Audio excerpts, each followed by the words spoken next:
Hi all, welcome to the first lecture on the course Fluid Mechanics, which is a common course for both civil engineering and mechanical engineering students of third semester. So currently ഇപ്പോൾ നമുക്ക് ഇവിടെ 24 സ്കീമാണ് ഓടിക്കൊണ്ടിരിക്കുന്നത് KTUവിൻ്റെ കീഴിൽ. So ഈ 24 സ്കീമിൽ mechanical engineering സ്റ്റുഡൻസിൻ്റെ പഴയ പേര് mechanics of fluids എന്നായിരുന്നു. അപ്പോൾ ആ ഒരു പേര് ചേഞ്ച് ചെയ്ത് ഫ്ലൂയിഡ് മെക്കാനിക്സ് ആൻഡ് മെഷീനറി എന്നാക്കിയിട്ടുണ്ട്. അതിൽ ഉള്ള ആകെ പഴയ സ്കീമുമായിട്ട് നോക്കുമ്പോൾ ഉള്ള ഒരേ ഒരു വ്യത്യാസം എന്ന് പറഞ്ഞു കഴിഞ്ഞാൽ, പഴയ സ്കീമിൽ നമുക്ക് ഫ്ലൂയിഡ് മെഷീനറി ഒരു എൻറ്റയർലി പുതിയൊരു സബ്ജക്റ്റ് ആയിട്ടായിരുന്നു ഉണ്ടായിരുന്നത്. പക്ഷേ ഈ ഒരു കോഴ്സിൽ ഫ്ലൂയിഡ് മെക്കാനിക്സ് ആൻഡ് മെഷീനറി എന്ന് പറഞ്ഞ ഈ ഒരു കോഴ്സിൽ പഴയ ഫ്ലൂയിഡ് മെഷീനറിയിലുള്ള ബേസിക് കൺസെപ്റ്റ്, അതായത് impact of jet, turbine, pump, ഇതിൻ്റെയൊക്കെ ഒരു ഇൻട്രൊഡക്ഷൻ മാത്രമാണ് ഇതിൻ്റെ ഒരു മൊഡ്യൂളായിട്ട് അവർ കൊടുത്തിട്ടുണ്ട്. അതാണ് മെക്കാനിക്കൽ എഞ്ചിനീയറിംഗുകാർക്ക് ഉണ്ടായിട്ടുള്ള സിലബസിലുണ്ടായിട്ടുള്ള കാര്യമായിട്ടുള്ള ഒരു വ്യത്യാസം എന്ന് പറയുന്നത്. സിവിൽ എഞ്ചിനീയറിംഗ് സ്റ്റുഡൻസിന് സബ്ജക്റ്റിൻ്റെ പേര് മുന്നേയും ഫ്ലൂയിഡ് മെക്കാനിക്സ് എന്ന് തന്നെയായിരുന്നു. കാര്യമായ വലിയ വ്യത്യാസങ്ങളൊന്നും സിലബസിൽ പറയത്തക്ക വലിയ വ്യത്യാസങ്ങളൊന്നും മെക്കാനിക്കലും സിവിലും തമ്മിലില്ല. ചെറിയ ചെറിയ വ്യത്യാസങ്ങൾ മാത്രമേ ഉള്ളൂ. ഈ ഒരു ഫ്ലൂയിഡ് മെഷീനറിയുടെ പാർട്ടൊന്നും സിവിൽ എഞ്ചിനീയറിംഗ് സ്റ്റുഡൻസിന് പഠിക്കാനില്ല. സോ നമുക്ക് നമ്മുടെ കോഴ്സിലേക്ക് വരുമ്പോൾ നമുക്കറിയാം, നമ്മൾ പേര് കേൾക്കുമ്പോൾ തന്നെ അറിയാം ഫ്ലൂയിഡ് മെക്കാനിക്സ്. അപ്പോൾ നമ്മൾ മെക്കാനിക്സ് എന്ന് പറയുന്ന ഒരു കോഴ്സ് ഓൾറെഡി നമ്മൾ പഠിച്ചിട്ടുള്ളതാണ്. സോ മെക്കാനിക്സിനകത്ത് എന്തായിരുന്നു നമ്മൾ പഠിക്കുന്നത്? സ്റ്റേഷനറി ആയിട്ടോ അല്ലെങ്കിൽ മൂവിങ്ങിലോ ഇരിക്കുന്ന ഒരു ബോഡിയുടെ പറ്റിയുള്ള ഒരു സ്റ്റഡി ആയിരുന്നു, അതിലെ ഫോഴ്സ്, അതിനെ പറ്റിയുള്ള സ്റ്റഡി ആയിരുന്നു നമ്മൾ മെക്കാനിക്സ് എന്ന് പറയുന്നത്. അപ്പോൾ ഒബ്വിയസ്ലി ഫ്ലൂയിഡ് മെക്കാനിക്സ് എന്ന് പറയുമ്പോൾ എന്തായിരിക്കും? It deals with the study of fluids in motion or fluids at rest or interaction with the solids or liquids at boundaries. ഇതിനെ പറ്റിയൊക്കെയാണ് നമ്മൾ ഫ്ലൂയിഡ് മെക്കാനിക്സ് എന്ന് പറയുന്ന ഈ ഒരു വലിയൊരു കോഴ്സിൽ നമ്മൾ പഠിക്കാൻ പോകുന്നത്. അപ്പോൾ ആദ്യം നമുക്കിവിടെ അറിയേണ്ടത് എന്താണ് ഒരു ഫ്ലൂയിഡ്. നമ്മൾ ഫ്ലൂയിഡ് എന്നുള്ള ടേം ജനറലി നമ്മൾ സാധാരണഗതിയിൽ എപ്പോഴും നമ്മൾ യൂസ് ചെയ്യുന്നത് ലിക്വിഡ്സും ഗ്യാസും സ്റ്റേറ്റിലുള്ള, ലിക്വിഡ് ആൻഡ് ഗ്യാസ് സ്റ്റേറ്റിൽ വരുന്ന സബ്സ്റ്റൻസിനെയാണ് നമ്മൾ സാധാരണ എന്തെന്ന് വിളിക്കുന്നത്? ഫ്ലൂയിഡ്സ് എന്ന് വിളിക്കുന്നത്. അപ്പോൾ ഒരു സോളിഡും ഫ്ലൂയിഡും തമ്മിലുള്ള ബേസിക് ഡിഫറൻസ് എന്തൊക്കെയാണ്? നമുക്കറിയാം, എല്ലാവർക്കും ചെറിയ ക്ലാസ് മുതലേ നമ്മൾ ഈ ഫിസിക്കൽ സ്റ്റേറ്റ്സ് പഠിക്കുന്നതാണ്. സോളിഡ്സ്, ലിക്വിഡ്സ്, ഗ്യാസസ് പഠിക്കുന്നതാണ്. അപ്പോൾ ലിക്വിഡ്സും ഗ്യാസിൻ്റെ പ്രത്യേകത നമ്മൾ പറയും ഒഴുകാനുള്ള കഴിവുണ്ട്, അല്ലെങ്കിൽ അത് ഇരിക്കുന്ന വെസലിൻ്റെ ഷേപ്പ് അതിനെ പെട്ടെന്ന് സ്വീകരിക്കാൻ പറ്റുമെന്നില്ല നമ്മൾ പഠിച്ചിട്ടുണ്ട്. സോ ദാറ്റ് മീൻസ് ഈ ലിക്വിഡ്സിനും ഗ്യാസിൻ്റെയും പ്രത്യേകത എന്ന് പറഞ്ഞാൽ നമ്മളൊരു ചെറിയ ഒരു ഷിയർ ഫോഴ്സ് കൊടുത്താൽ, ടാൻജൻഷ്യൽ ഫോഴ്സ് കൊടുത്താൽ പോലും അതിന് കണ്ടിന്യൂസ് ആയിട്ട് ഡീഫോം ചെയ്യാൻ പറ്റും എന്നുള്ളതാണ് ഈ ഒരു ഫ്ലൂയിഡ്സ് എന്ന് പറയുന്ന സബ്സ്റ്റൻസിൻ്റെ പ്രത്യേകത എന്ന് പറയുന്നത്. So a fluid is a substance which continuously deforms when it is subjected to a very small tangential or shear stress. എത്ര ചെറുതാണെങ്കിലും അവിടെ എന്തുണ്ടാവും? ഒരു ഡീഫോർമേഷൻ അവിടെ മസ്റ്റായിട്ടും ഉണ്ടാകും. അപ്പം ഇതിൽ നമ്മൾ ഫ്ലൂയിഡ് മെക്കാനിക്സ് എന്ന് പറയുമ്പോൾ മെക്കാനിക്സിൻ്റെ ബ്രാഞ്ചുകൾ നമ്മൾ മെയിൻലി നമ്മൾ പഠിച്ചിട്ടുണ്ട്. 2 ടൈപ്പാണ് നമ്മൾ മെക്കാനിക്സിനെ നമ്മൾ തിരിക്കുന്നത്. നമ്മൾ ഓൾറെഡി പറഞ്ഞു, മെക്കാനിക്സ് എന്ന് പറഞ്ഞു കഴിഞ്ഞാൽ ബോഡി അണ്ടർ റെസ്റ്റ് അല്ലെങ്കിൽ ബോഡി ഇൻ മോഷനിലായിരിക്കും അല്ലേ. അപ്പം സ്റ്റേഷനറി ആയിട്ടുള്ള ഒരു ബോഡിയെ പറ്റിയുള്ള സ്റ്റഡീനെയാണ് നമ്മൾ സ്റ്റാറ്റിക്സ് വിളിക്കുന്നത്. മോഷനിലിരിക്കുവാണെങ്കിലാണ് അതിനെ നമ്മൾ പറയുന്നത്? ഡൈനാമിക്സ് എന്ന് വിളിക്കുന്നത്. സോ ഇവിടെ നമുക്ക് ഫ്ലൂയിഡിനെ പറ്റിയാണ് പഠിക്കുന്നത്. അപ്പോൾ ഫ്ലൂയിഡ്സ് അറ്റ് റെസ്റ്റും പഠിക്കണം, ഫ്ലൂയിഡ്സ് ഇൻ മോഷനും പഠിക്കണം. അപ്പോൾ ഒബ്വിയസ്ലി നമുക്ക് ഫ്ലൂയിഡ് സ്റ്റാറ്റിക്സും പഠിക്കാനുണ്ട്, അതുപോലെ തന്നെ ഫ്ലൂയിഡ് ഡൈനാമിക്സും പഠിക്കാനുണ്ട്. അപ്പം ഇതിൽ ഒരുപാട് ബ്രാഞ്ചസ്, ഇൻട്രൊഡക്ഷൻ പറയുകയാണെങ്കിൽ ഒരുപാട് കാര്യങ്ങൾ പറയാനുണ്ടാവും. അപ്പോൾ ഇതിൽ നമ്മൾ യൂഷ്വലി ഫ്ലൂയിഡ്സിൻ്റെ ക്ലാസിഫിക്കേഷനൊക്കെ ഇനി അങ്ങോട്ട് പഠിക്കും. ഇൻകംപ്രസിബിൾ ഫ്ലൂയിഡ്, കംപ്രസിബിൾ ഫ്ലൂയിഡ് എന്നൊക്കെ പറഞ്ഞ് നമ്മൾ പഠിക്കും. ഇതിൽ ഇൻകംപ്രസിബിൾ ഫ്ലൂയിഡിനെ പറ്റിയുള്ള മാത്രം സ്റ്റഡി ആണെങ്കിൽ അതിനെയാണ് നമ്മൾ ഹൈഡ്രോ ഡൈനാമിക്സ് എന്ന് പറയുന്നത്. ഹൈഡ്രോ ഡൈനാമിക്സിന് അടുത്ത് തന്നെയാണ് നമ്മൾ ഹൈഡ്രോളിക്സ് എന്ന് പറയുന്ന ബ്രാഞ്ച് വരുന്നത്. അവിടെ നമ്മൾ മെയിനായിട്ടും ഓപ്പൺ ചാനലിലൂടെ അല്ലെങ്കിൽ പൈപ്പിലൂടെയുള്ള ലിക്വിഡ് ഫ്ലോയിനെ പറ്റിയായിരിക്കും നമ്മൾ പഠിക്കുന്നത്. ലിക്വിഡ്സിനെ പറ്റി അവിടെ പഠിക്കുന്നത് ഹൈഡ്രോളിക്സിൽ. ഗ്യാസ് ഡൈനാമിക്സ് വരുമ്പോൾ അവിടെ ഡെൻസിറ്റി ചേഞ്ചസ് കാര്യമായിട്ടുണ്ടാകുന്ന ഫ്ലൂയിഡ്സിനെ പറ്റിയുള്ള ഒരു സ്റ്റഡിയാണ് നമ്മൾ ഗ്യാസ് ഡൈനാമിക്സ് എന്നൊക്കെ പറഞ്ഞ് പഠിക്കുന്നത്. അപ്പോൾ ഇങ്ങനെ പലതരത്തിൽ ഈ ഒരു ക്ലാസിഫിക്കേഷൻസ് ഒക്കെ പോകുന്നുണ്ട്. ഒരു ഇൻട്രൊഡക്ഷൻ പാർട്ട് എന്ന നിലയിൽ ഇത്രയും കാര്യങ്ങളൊന്ന് ജസ്റ്റ് ഓർത്തിരിക്കുക. നമുക്ക് ഇവിടെ മെയിനായിട്ടും ഉള്ളതെന്ന് പറഞ്ഞു കഴിഞ്ഞാൽ, ഫ്ലൂയിഡ്സിനെ പറ്റി അറിയണമെങ്കിൽ ആദ്യം ഫ്ലൂയിഡ് എന്താണ് പറഞ്ഞു. ഇനി അതിന് ഫ്ലൂയിഡിൻ്റെ പ്രോപ്പർട്ടീസിനെ പറ്റി നമ്മൾ പഠിക്കണം. ഒരുപാട് പ്രോപ്പർട്ടീസ് ഉണ്ട്. എങ്കിലും നമുക്ക് ഈ ഒരു കോഴ്സ് കണ്ടിന്യൂ ചെയ്തുകൊണ്ട് പോകണമെങ്കിൽ നമുക്ക് അറിഞ്ഞിരിക്കേണ്ട ബേസിക് ആയിട്ടുള്ള കുറച്ച് പ്രോപ്പർട്ടീസിനെ പറ്റിയാണ് നമ്മളിവിടെ പഠിക്കാൻ പോകുന്നത്. അതിൽ ഒന്നാമത്തെ ഫസ്റ്റ് പ്രോപ്പർട്ടി നമുക്ക് എല്ലാവർക്കും അറിയാവുന്നതാണ് മാസ് ഡെൻസിറ്റി അല്ലെങ്കിൽ സിംപിളി ഡെൻസിറ്റി എന്ന് പറയും. Mass density or simply we will call it as density. അതിനെ നമ്മൾ റെപ്രസെന്റ് ചെയ്യുന്നത് റോ വെച്ചിട്ടാണ്, റോ. സോ എല്ലാവർക്കും അറിയാവുന്ന പോലെ mass density is nothing but the ratio of mass by volume. Mass by വോളിയത്തിനെയാണ് നമ്മളെന്ന് പറയുന്നത് ഡെൻസിറ്റി എന്ന് പറയുന്നത് ഒരു അബ്സല്യൂട്ട് ക്വാണ്ടിറ്റി ആണ്. ഇത് ഒരു ലൊക്കേഷൻ അനുസരിച്ചിട്ടൊന്നും ഇതിന് എന്ത് ചെയ്യത്തില്ല, ചേഞ്ചസ് ഉണ്ടാകത്തില്ല.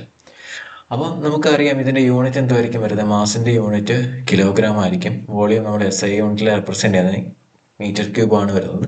So kilogram per metre cube എന്നുള്ളതാണ് നമ്മളുടെ മാസ് ഡെൻസിറ്റിയുടെ യൂണിറ്റ് എന്ന് പറയുന്നത്. നമ്മൾ മെയിനായിട്ട് ഫ്ലൂയിഡ് മെക്കാനിക്സ് പഠിക്കുമ്പോൾ നമ്മൾ കൂടുതലും ഡീൽ ചെയ്യുന്ന രണ്ട് സാധനങ്ങളാണ് വാട്ടർ, അതുപോലെ തന്നെ മെർക്കുറി. അതുപോലെ തന്നെ നമ്മൾ ഗ്യാസസിനെ പറ്റിയാണ് നമ്മൾ ഡീൽ ചെയ്യുന്നതെങ്കിൽ ഏറ്റവും കൂടുതൽ നമ്മൾ കേൾക്കുന്നതാണ് എയർ. ഇതിൽ വാട്ടറിൻ്റെ ഡെൻസിറ്റി എന്ന് പറയുന്നത് നമ്മൾ ഓർത്തിരിക്കുക, അത് 1000 കിലോഗ്രാം പെർ മീറ്റർ ക്യൂബ് ആണ്. അതുപോലെ തന്നെ മെർക്കുറിയുടേത് 13600 കിലോഗ്രാം പെർ മീറ്റർ ക്യൂബ് ആണ് മെർക്കുറിയുടെ ഡെൻസിറ്റി. സോ നമുക്കറിയാം മെർക്കുറിയാണ് മോർ ഡെൻസർ എന്ന് പറയുന്നത്. എയറിൻ്റെ ഡെൻസിറ്റി അറൗണ്ട് വരുന്നത് 1.208 കിലോഗ്രാം പെർ മീറ്റർ ക്യൂബ് ആണ് വരുന്നത്. സോ ജസ്റ്റ് ഈ വാല്യൂസ് ഒന്ന് ഓർത്തിരിക്കാൻ ശ്രമിക്കുക. നമുക്ക് പ്രോബ്ലം ഒക്കെ ചെയ്യുമ്പോൾ പലയിടങ്ങളിലും ഇതിൻ്റെ വാല്യൂസ് ഒക്കെ ആവശ്യമായിട്ട് വരും. അപ്പോൾ അതാണ് മാസ് ഡെൻസിറ്റി എന്ന് പറയുന്നത്.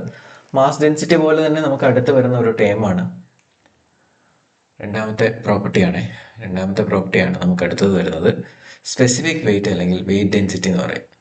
രണ്ടാമത്തെയാണ് മാസ് പോലെ തന്നെ അടുത്തതാണ് വെയിറ്റ് ഡെൻസിറ്റി എന്ന് പറയും. വെയിറ്റ് ഡെൻസിറ്റി അതിനെ നമ്മൾ റെപ്രസെൻ്റ് ചെയ്യുന്നത് ഗാമ വെച്ചിട്ടായിരിക്കും, ഗാമ. So gamma. അപ്പോൾ mass density mass by volume ആണെങ്കിൽ വെയിറ്റ് ഡെൻസിറ്റി എന്ന് പറയുന്നത് it is nothing but weight by volume ആയിരിക്കും. നമുക്കറിയാം വെയിറ്റിൻ്റെ യൂണിറ്റ് വരുന്നത് ന്യൂട്ടൺ ആണ്, വോളിയത്തിൻ്റെ യൂണിറ്റ് മീറ്റർ ക്യൂബ് ആണ്. So newton per metre cube ആണ് വെയിറ്റ് ഡെൻസിറ്റിയുടെ യൂണിറ്റ് വരുന്നത്. അതുപോലെ തന്നെ നമുക്ക് ഈ വെയിറ്റ് ഡെൻസിറ്റീനെ മാസ് ഡെൻസിറ്റി ആയിട്ട് കണക്ട് ചെയ്യാനായിട്ട് പറ്റും. അതെങ്ങനെയാണ് നമുക്ക് നോക്കാം. സോ നമുക്കറിയാം weight density gamma is nothing but weight by volume ആണ്. വെയിറ്റ് നമുക്ക് എല്ലാവർക്കും അറിയാം. വെയിറ്റ് കണ്ടുപിടിക്കുന്നത് mg എന്നാണ് അല്ലേ, mg divided by v, where g is the acceleration due to gravity. So ഇപ്പോൾ ഈ ഒരു ഇക്വേഷൻ നമ്മൾ നോക്കുകയാണെങ്കിൽ മാസ് ബൈ വോളിയം നമുക്ക് വരും ഇവിടെ. അപ്പോൾ ഈ മാസ് ബൈ വോളിയത്തിന് പകരം നമുക്ക് ഇവിടെ എന്തെന്ന് എഴുതാം, റോ എന്ന് എഴുതാം. So gamma is nothing but rho g. അങ്ങനെ വേണമെങ്കിൽ നമുക്ക് റെപ്രസെൻറ്റ് ചെയ്യാം. സോ അപ്പോൾ ഡെൻസിറ്റി അറിയാമെങ്കിൽ നമുക്ക് വെയിറ്റ് ഡെൻസിറ്റി കണ്ടുപിടിക്കാൻ എന്ത് ചെയ്താൽ മതി, 9.81 കൊണ്ടങ്ങ് മൾട്ടിപ്ലൈ ചെയ്താൽ മതി. സോ അങ്ങനെയാണെങ്കിൽ ഒന്ന് പറഞ്ഞു നോക്കിക്കേ, വാട്ടറിൻ്റെ ഡെൻസിറ്റി എത്ര ആയിരിക്കും, വെയിറ്റ് ഡെൻസിറ്റി എത്ര ആയിരിക്കും വരുന്നത്, 9810 കിലോഗ്രാം പെർ മീറ്റർ ക്യൂബ് എന്നായിരിക്കും വരുന്നത്.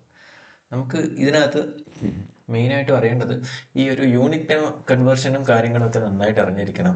സെൻറ്റിമീറ്റർ, മില്ലിമീറ്റർ, ഇതിനെപ്പറ്റിയുള്ള നല്ലൊരു ഐഡിയ സബ്ജക്റ്റിനകത്ത് നമുക്ക് നന്നായിട്ട് ഉണ്ടായിരിക്കണം. സോ അടുത്ത ഒരു പ്രോപ്പർട്ടിയാണ് നമ്മൾ പഠിക്കുന്നത് സ്പെസിഫിക് ഗ്രാവിറ്റി. മൂന്നാമത്തെ പ്രോപ്പർട്ടിയാണ് സ്പെസിഫിക് ഗ്രാവിറ്റി അല്ലെങ്കിൽ അതിനെ വേറൊരു പേരും കൂടെ നമ്മൾ പറയും, റിലേറ്റീവ് ഡെൻസിറ്റി എന്നും പറയും. Specific gravity or relative density. So relative ഡെൻസിറ്റിനെ നമ്മൾ പല നൊട്ടേഷൻസ് യൂസ് ചെയ്യാറുണ്ട്. കോമൺ ആയിട്ട് യൂസ് ചെയ്യുന്നത് സ്മോൾ ലെറ്റർ എസ് വെച്ചിട്ടാണ്. അപ്പോൾ ആ പേര് ഇൻഡിക്കേറ്റ് ചെയ്യുന്ന പോലെ റിലേറ്റീവ് ഡെൻസിറ്റി. അപ്പോൾ റിലേറ്റ് ചെയ്താണ് പറയേണ്ടത്. അപ്പോൾ റിലേറ്റ് ചെയ്യണമെങ്കിൽ നമുക്ക് എപ്പോഴും എന്ത് വേണം, ഒരു സ്റ്റാൻഡേർഡ് ഫ്ലൂയിഡ് വേണം അല്ലേ. അപ്പോൾ നമുക്കൊരു സ്റ്റാൻഡേർഡ് ഫ്ലൂയിഡും ഉണ്ട്. അപ്പോൾ ആ ഒരു സ്റ്റാൻഡേർഡ് ഫ്ലൂയിഡിനെ വെച്ചുകൊണ്ടാണ് നമ്മൾ ഇവിടെ ഡെൻസിറ്റിനെ പറയുന്നതെങ്കിൽ അതിനെയാണ് നമ്മൾ എന്താ പറയുന്നത്, റിലേറ്റീവ് ഡെൻസിറ്റി. ഡെഫിനേഷൻ എന്താണെന്നൊക്കെ പറയാം. അപ്പോൾ സ്റ്റാൻഡേർഡ് ഫ്ലൂയിഡ്സ് വേണം. അപ്പോൾ സാധാരണഗതി ലിക്വിഡ്സിൻ്റെ കേസിൽ നമ്മൾ സ്റ്റാൻഡേർഡ് ഫ്ലൂയിഡ് ആയിട്ട് എടുക്കുന്നത് വാട്ടറും, ഗ്യാസസിൻ്റെ കേസിൽ നമ്മൾ സ്റ്റാൻഡേർഡ് ഫ്ലൂയിഡ് ആയിട്ട് എടുക്കുന്നത് എയറും ആയിരിക്കും. അപ്പോൾ സ്റ്റാൻഡേർഡ് ഫ്ലൂയിഡ്സ് ജസ്റ്റ് ഓർത്തിരിക്കുക. അപ്പോൾ ഇനി നമുക്ക് വീണ്ടും റിലേറ്റീവ് ഡെൻസിറ്റിയിലേക്ക് വരാം. അപ്പോൾ relative density means what you mean by relative density. So relative density നമുക്ക് പല രീതിയിൽ പറയാൻ പറ്റും. ഒന്നാമത്തെ ഒരു ഡെഫിനിഷൻ ഞാൻ പറയാം, specific weight of a fluid by specific weight of a standard fluid. അങ്ങനെ വേണ്ടി നമുക്ക് പറയാം. പക്ഷെ നമുക്കറിയാം ഗാമ എന്ന് പറയുന്നത് എന്താണ്, റോജിയ. അപ്പം നമ്മൾ റോജിയുടെ ടൈമിൽ എഴുതുകയാണെങ്കിൽ ന്യൂമറേറ്ററിൽ എങ്ങനെ വരും, it is density of fluid into acceleration due to gravity divided by density of standard fluid into acceleration due to gravity. അപ്പോൾ നമുക്കിവിടെ ജിയും ക്യാൻസൽ ചെയ്ത് ഇത് ഡെൻസിറ്റി റേഷ്യോ ആയിട്ട് വേണമെങ്കിൽ നമുക്ക് എഴുതാം. Density of any fluid by density of standard fluid. അപ്പോൾ ഇങ്ങനെ രണ്ട് രീതിയിൽ നമുക്ക് സ്പെസിഫിക് ഗ്രാവിറ്റി അല്ലെങ്കിൽ റിലേറ്റീവ് ഡെൻസിറ്റിയുടെ ഡെഫിനിഷൻ പറയാൻ പറ്റും.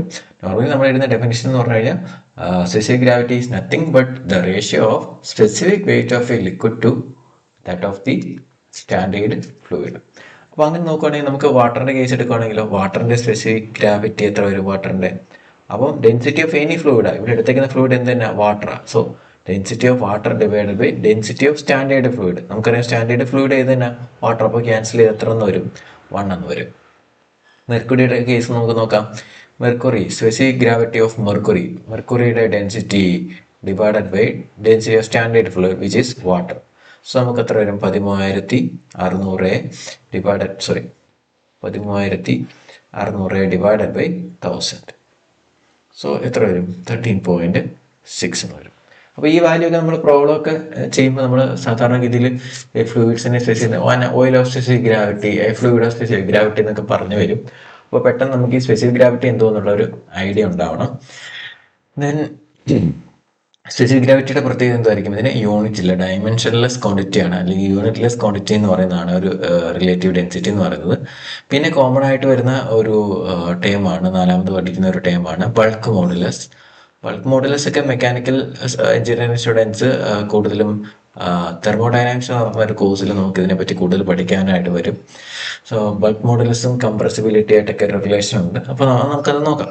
സോ ബൾക്ക് മോഡുലസിനെ നമ്മൾ റെപ്രസെന്റ് ചെയ്യുന്ന ക്യാപിറ്റൽ K വെച്ചിട്ടാണ്, which is the ratio of direct stress a by volumetric strain. Direct stress a divided by volumetric strain. ഇതിനെ വിളിക്കുന്ന പേരാണ് എന്തെന്ന് പറയുന്നത്? ബൾക്ക് മോഡുലസ് എന്ന് പറയുന്നത്. അപ്പോൾ നമുക്കറിയാം വോളിമെട്രിക് സ്ട്രെയിൻ എന്ന് പറഞ്ഞാൽ എന്താ? സ്ട്രെയിൻ എന്ന് പറഞ്ഞാൽ change in dimension by original dimension. അപ്പോൾ വോളിമെട്രിക് സ്ട്രെയിൻ എന്ന് പറയുമ്പോൾ change in volume by original volume ആയിരിക്കും. സോ നമുക്ക് ഫ്ലൂയിഡ്സിൻ്റെ കേസിൽ നമ്മൾ ഈ ഡയറക്റ്റ് സ്ട്രെസ് എന്ന് പറയുന്നത് സ്ട്രെസ് പ്രഷറാണ് അല്ലേ? കാര്യം ഫ്ലൂയിഡ്സിൻ്റെ കേസിൽ നമുക്ക് അവിടെ സ്ട്രെസ് എന്ന് പറയുന്നതിന് പകരം നമ്മൾ കൂടുതലും പ്രഷർ എന്നുള്ള ഒരു ടേം ആയിരിക്കും നമ്മൾ യൂസ് ചെയ്യുന്നത്. ഇനി ഈ ബൾക്ക് മോഡുലസിൻ്റെ പറ്റി കൂടുതൽ നമുക്ക് ഇവിടെ ഡിസ്ക്രൈബ് ചെയ്യുന്നില്ല. കാര്യം ഈ ഒരു കംപ്രസിബിലിറ്റി ഫാക്ടറും കംപ്രസിബിലിറ്റിയെ പറ്റിയൊക്കെ നമ്മൾ തെർമോഡൈനാമിക്സിലാണ് കൂടുതൽ പഠിക്കുന്നത്. ജസ്റ്റ് പ്രോപ്പർട്ടി എന്താണെന്ന് മാത്രം ജസ്റ്റ് ഒന്ന് പറഞ്ഞു പോയെന്ന് മാത്രമേ ഉള്ളൂ.